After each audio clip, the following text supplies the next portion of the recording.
Chapter 30. The Use of Spies. Sun Tzu said, raising a host of 100,000 men and marching them great distances entails heavy loss on the people and a drain on the resources of the state. The daily expenditure will amount to 1,000 ounces of silver.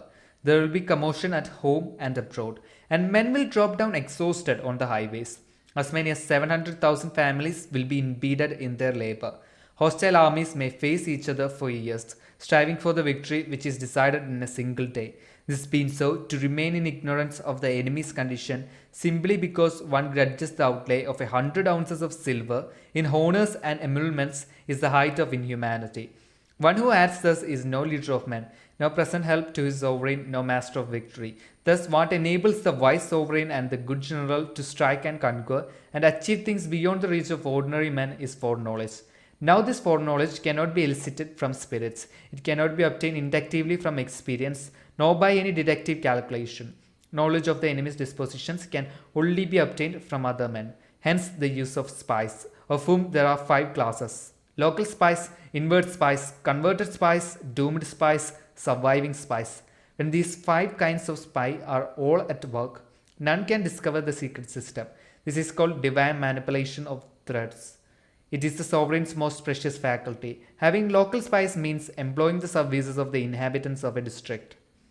Having inward spies, making use of officials of the enemy. Having converted spies, getting hold of the enemy spies and using them for our own purposes. Having doomed spies, doing certain things openly for purposes of deception and allowing our spies to know of them and report them to the enemy. Surviving spies, finally, are those who bring back news from the enemy's camp. Hence, it is that which none in the whole army are more intimate relations to be maintained than with spies.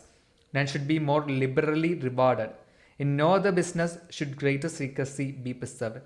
Spies cannot be usefully employed without a certain intuitive sagacity. They cannot be properly managed without benevolence and straightforwardness. Without subtle ingenuity of mind, one cannot make certain of the truth of their reports. Be subtle, and use your spies for every kind of business. If a secret piece of news is divulged by a spy before the time is ripe, he must be put to death together with the man to whom the secret was told.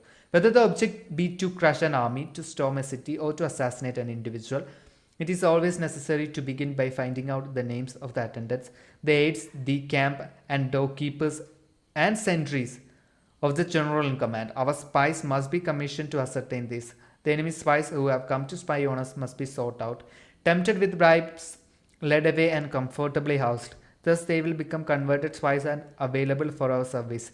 It is through the information brought by this converted spy that we are able to acquire and employ local and inward spies. It is owing to his information again that we can cause the doomed spy to carry false tidings to the enemy.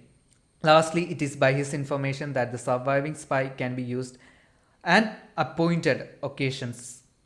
The end and aim of spying in all its 5 varieties is knowledge of the enemy, and this knowledge can only be derived in the first instance from the converted spy. Hence, it is essential that the converted spy be treated with the utmost liberality. Of old, the rise of the Yin dynasty was due to Qing, who had served under the Xia. Likewise, the rise of the Zhou dynasty was due to Liu Ya, who had served under the Yin. Hence, it is only the enlightened ruler and the wise general who will use the highest intelligence of the army for purposes of spying, and thereby they achieve great results. Spies are a most important element in warfare because on them depends an army's ability to move.